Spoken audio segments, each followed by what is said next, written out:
संकष्ट चतुर्थी 2026 संकष्ट चतुर्थीच्या दिवशी या 7 मोठ्या चुका करू नका, नाहीतर व्रताचे फळ मिळणार नाही. आयुष्यभर भोगावे लागेल दुःख, दारिद्र्य आणि कष्ट. करा हा प्रभावी उपाय. 3 जुलै 2026 रोजी येणारी संकष्ट चतुर्थी इतकी विशेष का मानली जाते? या दिवशी गणपती बाप्पाच्या कोणत्या स्वरूपाची पूजा करायची आणि ते स्वरूप इतके महत्त्वाचे का आहे? तर या दिवशी गणपती बाप्पांना कोणता नैवेद्य अर्पण करावा, या दिवशी चुकूनही करू नका या चुका, नाहीतर व्रताचे संपूर्ण फळ मिळणार नाही. या दिवशी पूजा केल्याने काय फळ मिळते याची संपूर्ण माहिती आजच्या व्हिडिओमध्ये आपण बघणार आहोत, त्यामुळे व्हिडिओ शेवटपर्यंत नक्की पहा. संकष्ट चतुर्थी हा दिवस प्रत्येक गणेश भक्तासाठी अत्यंत पवित्र आणि मंगल मानला जातो. या दिवशी श्रद्धा, भक्ती आणि पूर्ण नियमाने श्री गणेशाची उपासना केल्यास जीवनातील अनेक संकटे दूर होण्यास मदत होते. शुभ कार्यातील अडथळे कमी होतात. या दिवशी अनेक भक्त नकळत अशा काही चुका करतात, त्यामुळे व्रताचे अपेक्षित फळ मिळत नाही, असं धर्मग्रंथामध्ये सांगितलं जातं. आणि सर्वात आश्चर्याची गोष्ट म्हणजे 3 जुलै 2026 रोजी येणाऱ्या संकष्ट चतुर्थीला गणेशाच्या एका अत्यंत विशेष स्वरूपाची पूजा केली जाते. अनेक भक्तांना या स्वरूपाबद्दल माहीतच नसते. तुम्हाला या दिवशी गणपती बाप्पाच्या कोणत्या स्वरूपाची पूजा करायची, पूजेचे महत्त्व काय आणि कोणत्या चुका टाळल्या पाहिजेत हे जाणून घ्यायचे असेल तर व्हिडिओ कोठेही स्किप न करता शेवटपर्यंत नक्की पहा. कारण व्हिडिओच्या शेवटी मी तुम्हाला एक सोपा पण प्रभावी उपाय सांगणार आहे, जो भक्तिभावाने केल्यास श्री गणेशांची विशेष कृपा प्राप्त होते अशी श्रद्धा आहे. नमस्कार मित्रांनो, श्री स्वामी समर्थ. मित्रांनो, आपल्या हिंदू धर्मामध्ये श्री गणेशाला प्रथम पूज्य देवतेचा मान दिला गेला आहे. कोणतेही शुभ कार्य असो, नवीन घराचा प्रवेश असो, लग्न सोहळा असो, व्यवसायाची सुरुवात असो, वाहन खरेदी असो किंवा कोणत्याही शुभ कार्याची सुरुवात असो, सर्वप्रथम श्री गणेशाचे स्मरण केले जाते. कारण भगवान श्री गणेश हे विघ्नहर्ता आहेत. ते बुद्धीचे अधिपती आहेत. हे सिद्धी आणि रिद्धीचे दाता आहेत. भक्ताच्या जीवनातील संकटे दूर करणारे दयाळू देव आहेत. म्हणूनच दर महिन्याला येणारी संकष्ट चतुर्थी ही प्रत्येक गणेश भक्तासाठी अत्यंत महत्त्वाची मानली जाते. संकष्टी या शब्दाचा अर्थच आहे संकटाचा नाश करणारी, असं मानलं जातं. जो भक्त या दिवशी श्रद्धेने व्रत करतो, गणपती बाप्पांची पूजा करतो, मंत्र जप करतो, चंद्रदर्शनानंतर नियमपूर्वक व्रत पूर्ण करतो, त्याच्या जीवनातील सर्व अडचणी दूर करण्यासाठी बाप्पा कृपा करतात. आपण ज्या संकष्ट चतुर्थीबद्दल जाणून घेणार आहोत ती म्हणजे जुलै महिन्यातील कृष्ण पिंगल संकष्ट चतुर्थी. मित्रांनो, ही संकष्ट चतुर्थी विशेष मानली जाते कारण या दिवशी भगवान श्री गणेशाच्या कृष्ण पिंगल या दिव्य स्वरूपाची पूजा करण्याची परंपरा आहे. अनेक जण विचारतील, कृष्ण पिंगल गणपती म्हणजे नेमके कोण? धार्मिक मान्यतेनुसार श्री गणेशाचे प्रत्येक संकष्टीला एक वेगळे स्वरूप पूजले जाते. त्यापैकी या संकष्टीला पूजले जाणारे स्वरूप म्हणजे श्री कृष्ण पिंगल गणपती. कृष्ण म्हणजे गडद श्यामवर्ण, पिंगल म्हणजे तेजस्वी तांबूस सुवर्ण छटा. हे स्वरूप भक्तांच्या जीवनातील अज्ञान, भीती, अडथळे दूर करून योग्य मार्ग दाखवणारे मानले जाते. म्हणून या दिवशी शक्य असल्यास श्री कृष्ण पिंगल गणपतीचे ध्यान करून त्यांची प्रतिमा गणेशाच्या मूर्तीसमोर भक्तिभावाने पूजा करावी. पूजा अधिक श्रद्धापूर्वक आणि संपूर्ण भावनेने केल्याचा आनंद मिळतो. मित्रांनो, आता सर्वात महत्त्वाची माहिती म्हणजे कृष्ण पिंगल संकष्टी चतुर्थी नेमकी कधी आहे? तर हिंदू पंचांगानुसार जुलै महिन्यातील कृष्ण पिंगल संकष्ट चतुर्थी शुक्रवार 3 जुलै 2026 रोजी साजरी केली जाणार आहे. तर हा दिवसभर उपवास भक्तजन करतात. सायंकाळी श्री गणेशाची पूजा करतात. रात्री चंद्र दर्शन झाल्यानंतर हे व्रत सोडतात. मित्रांनो, पण एवढे सर्व करूनही जर काही महत्त्वाच्या चुका झाल्या तर व्रताचे संपूर्ण फळ मिळत नाही, अशी आपल्या धर्मामध्ये मान्यता आहे. आता पुढे जाणून घेणार आहोत. संकष्ट चतुर्थीच्या दिवशी चुकूनही करू नका या 7 मोठ्या चुका. त्यातील 7वी चूक अशी आहे जी अनेक भक्त नकळत करतात आणि त्याची कल्पनाही त्यांना नसते. म्हणून हा व्हिडिओ शेवटपर्यंत नक्की पहा. मित्रांनो, संकष्ट चतुर्थीच्या दिवशी सर्वात पहिली आणि अत्यंत महत्त्वाची चूक अनेक भक्तांकडून नकळत घडते आणि ती म्हणजे व्रताचा संकल्प न करणे.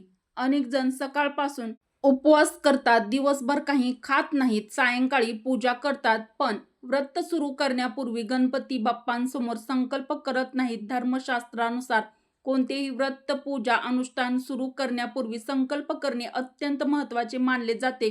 कारण संकल्प म्हणजे आपल्या मनातील भावना भगवंतापर्यंत पोहोचवणे. आपण कोणत्या हेतूने व्रत करत आहोत गणपती बाप्पाला नम्रपणे सांगणे.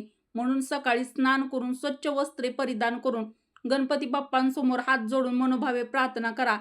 हे विघ्नहर्ता, या महिन्यातील कृष्ण पिंगल संकष्ट चतुर्थीचे व्रत मी श्रद्धेने भक्तिभावाने करत आहे, तर माझ्या हातून झालेल्या चुका माफ करा.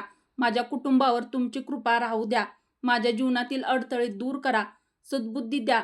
इतका साधा संकल्प मनापासून केला तोही अत्यंत शुभ मानला जातो. म्हणून मित्रांनो, ही पहिली चूक तुम्ही अजिबात करू नका. मित्रांनो, आता दुसरी चूक जी अनेक भक्तांना माहीतच नसते आणि ही चूक विशेषतः संकष्ट चतुर्थीला, कारण या संकष्ट चतुर्थीच्या दिवशी पूजले जाणारे गणेशाचे स्वरूप आहे श्री कृष्ण पिंगल गणपती. अनेक जण नेहमीप्रमाणे पूजा करून मोकळे होतात, पण या दिवशी शक्य असल्यास श्री गणेशाच्या कृष्ण पिंगल स्वरूपाचे स्मरण करून पूजा करावी. त्यांच्या नावाचा जप करावा.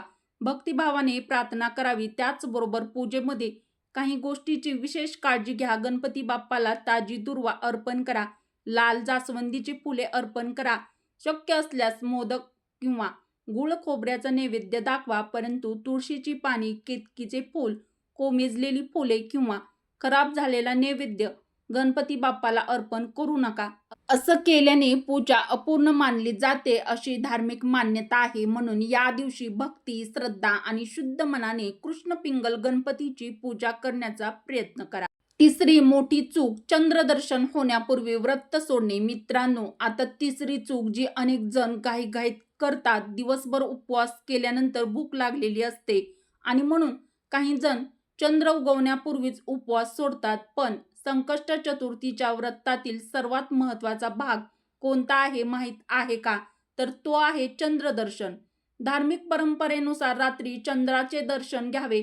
चंद्राला अर्घ्य अर्पण करावे. त्यानंतर श्री गणेशाची प्रार्थना करून मगच व्रत सोडावे. असं केल्यानेच संकष्ट चतुर्थीचे व्रत अपूर्ण मानले जाते. मित्रांनो, जर हवामानामुळे चंद्र दिसत नसेल तर स्थानिक पंचांगात दिलेल्या चंद्रोदयाच्या वेळेनुसार श्रद्धेने प्रार्थना करून व्रत पूर्ण करण्याची परंपराही अनेक ठिकाणी पाळली जाते. घाई करू नका. थोडा संयम ठेवा. पूर्ण विधीने व्रत पूर्ण करा. कारण श्रद्धेने केलेले व्रतच भगवान श्री गणेशाला अधिक प्रिय असते. मित्रांनो, आता पुढे आपण जाणून घेणार आहोत चौथी, पाचवी आणि सहावी अशा 3 मोठ्या चुका. यापैकी एक चूक अशी आहे, अनेक चांगले भक्त सुद्धा नकळतपणे करतात. मित्रांनो, आता आपण जाणून घेणार आहोत चौथी मोठी चूक. जी चूक अशी आहे, जी अनेक लोक उपवास करतात, पण उपवास करत असताना नकळत ही चूक करतात. काही जण दिवसभर उपवास करतात, पण छोट्या छोट्या कारणावरून रागावतात. घरातील सदस्यांशी वाद घालतात. कटू शब्द बोलतात. मनात दुसऱ्याविषयी द्वेष ठेवतात. पण मित्रांनो, व्रत म्हणजे फक्त अन्नाचा त्याग नव्हे. व्रत म्हणजे मन, वाणी, विचार याचीही शुद्धी. जर दिवसभर उपवास करूनही मनामध्ये राग, मत्सर, अहंकार, द्वेष असेल तर व्रताचा खरा हेतू पूर्ण होत नाही. म्हणून संकष्ट चतुर्थीच्या दिवशी शक्यतो सर्वांशी प्रेमाने बोला. कोणाचा अपमान करू नका. ज्येष्ठांचा आदर करा. गरजूंना मदत करा.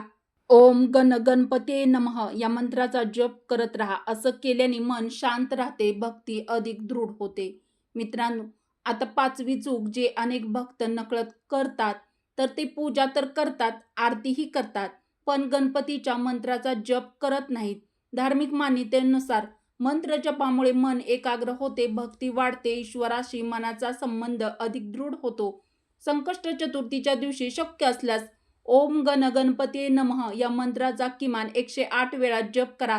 108 वेळा शक्य नसेल तर 21 किंवा 51 वेळा जप करा. कृष्ण पिंगल गणपतीचे स्मरण करा. हे गणराया, माझ्या जीवनातील विघ्ने दूर करा. मला सद्बुद्धी, सुख आणि समाधान द्या अशी मनापासून प्रार्थना करा. श्रद्धेने केलेली प्रार्थना जीवनाला सकारात्मक ऊर्जा देते. मित्रांनो, आता सहावी चूक. ही चूक अनेक जण नकळत करतात. तर ते दिवसभर उपवास करतात, पूजा करतात, आरती करतात, पण या दिवशी दानधर्म करण्याचे महत्त्व विसरून जातात. धर्मग्रंथामध्ये दानाला विशेष महत्त्व दिलं गेलं आहे. दान म्हणजे केवळ पैशाचे दान नाही, तुमच्या सामर्थ्यानुसार एखाद्या गरजवंताला अन्न देणे, फळं देणे, कपड्यांची मदत करणे, गाईला चारा घालणे, पक्ष्यांना दाणे, पाणी ठेवणे हे देखील पुण्यकारक मानलं जातं. लक्षात ठेवा, दान हे नेहमी आपल्या क्षमतेनुसार किंवा कोणताही दिखावा न करता करावे. असं केल्याने मनामध्ये नम्रता आणि समाधान निर्माण होते. मित्रांनो, आता उरली आहे 7वी आणि सर्वात महत्त्वाची चूक. ही चूक आहे जी अनेक भक्त वर्षानुवर्ष करत असतात, पण त्यांना याची जाणीवही नसते. तर ही चूक अनेक वेळा व्रताचे खरे फळ मिळण्यात अडथळा ठरते असं मानलं जातं. म्हणून हा पुढील भाग अजिबात चुकवू नका, तर कोठेही व्हिडिओ स्किप करू नका. तर मित्रांनो, अशी चूक आहे जे अनेक भक्त नकळतपणे करत असतात, ते म्हणजे फक्त स्वतःच्या इच्छा पूर्ण व्हाव्यात म्हणून संकष्ट चतुर्थीचे व्रत करणे. काही जण म्हणतात, माझे काम झाले तरच मी व्रत करेन, मला पैसा मिळाला तरच मी पूजा करेन, माझी इच्छा पूर्ण झाली तरच मी गणपती बाप्पांना मोदक अर्पण करेन. मित्रांनो, गणपती बाप्पा आपल्या मनातील भाव पाहतात. त्यांच्यासाठी मोठा नैवेद्य, महागडी पूजा किंवा दिखावा महत्त्वाचा नसतो. त्यांना प्रिय असते निस्वार्थ भक्ती, श्रद्धा, विश्वास आणि तुमचं निर्मळ मन. म्हणून संकष्ट चतुर्थीचे व्रत कोणत्याही स्वार्थासाठी नव्हे, तर भक्तिभावाने करा. जो भक्त कोणतीही अपेक्षा न ठेवता भगवान श्री गणेशांची सेवा करतो, त्याच्यावर गणपती बाप्पांची कृपा सदैव राहते. कृष्ण पिंगल संकष्ट चतुर्थीचा विशेष उपाय जाणून घेऊया. आता मी तुम्हाला एक अत्यंत सोपा पण श्रद्धेने करण्यासारखा उपाय सांगणार आहे. तर हा उपाय अनेक गणेश भक्त श्रद्धेने करतात. संकष्ट चतुर्थीच्या दिवशी स्नान करून स्वच्छ वस्त्रे परिधान करा. श्री गणेशाच्या मूर्तीसमोर किंवा प्रतिमेसमोर तुपाचा दिवा लावा. त्यानंतर कृष्ण पिंगल गणपतीचे स्मरण करा. मनोभावे प्रार्थना करा. हे कृष्ण पिंगल गणराया, माझ्या जीवनातील सर्व विघ्ने दूर करा. मला उत्तम आरोग्य, सद्बुद्धी आणि सुख, समाधान आणि तुमची अखंड कृपा लाभू द्या. त्यानंतर 21 दुर्वा अर्पण करा. शक्य असल्यास 1 किंवा 5 मोदकाचा किंवा 21 मोदकाचा नैवेद्य दाखवा. ओम गण गणपती नमः या मंत्राचा किमान 108 वेळा जप करा. यानंतर श्री गणेशाची आरती करा. रात्री चंद्रदर्शन झाल्यानंतर चंद्राला अर्घ्य देऊन नंतर व्रत सोडा. असं श्रद्धेने नियमपूर्वक केल्यास श्री गणेशाची कृपा प्राप्त होते अशी धार्मिक मान्यता आहे. मित्रांनो, आज आपण जाणून घेतले कृष्ण पिंगल संकष्ट चतुर्थीचे महत्त्व. या दिवशी कृष्ण पिंगल गणपतीची पूजा का केली जाते आणि व्रत करताना कोणत्या 7 मोठ्या चुका टाळल्या पाहिजेत. मित्रांनो, लक्षात ठेवा, व्रताचे खरे फळ केवळ उपवासात नसते, तर श्रद्धा, भक्ती, सदाचार आणि निर्मळ मनामध्ये असते. म्हणून या संकष्ट चतुर्थीला पूर्ण भक्तिभावाने कृष्ण पिंगल गणपतीची पूजा करा. या 7 चुका टाळण्याचा प्रयत्न करा. जर तुम्ही श्री गणेशाचे खरे भक्त असाल तर कमेंटमध्ये भक्तिभावाने गणपती बाप्पा मोरया, मंगलमूर्ती मोरया नक्की लिहा. तसेच तुमच्या घरातील संकष्ट चतुर्थीचे व्रत केले जात असेल तर ही माहिती, हा व्हिडिओ तुमच्या मित्र परिवाराला, सदस्यांना, कुटुंबातील हा व्हिडिओ जास्तीत जास्त शेअर करा. व्हिडिओ आवडला असेल तर व्हिडिओला लाईक करा. मराठी रोहिणी किचन चॅनलला सबस्क्राईब करा. बेल आयकॉन प्रेस करा. आणि आध्यात्मिक व्हिडिओ आपल्या चॅनलवरती आपण दररोज घेऊन येत असतो. व्हिडिओ शेवटपर्यंत पाहिल्याबद्दल तुम्हा सर्वांचे मनापासून धन्यवाद. श्री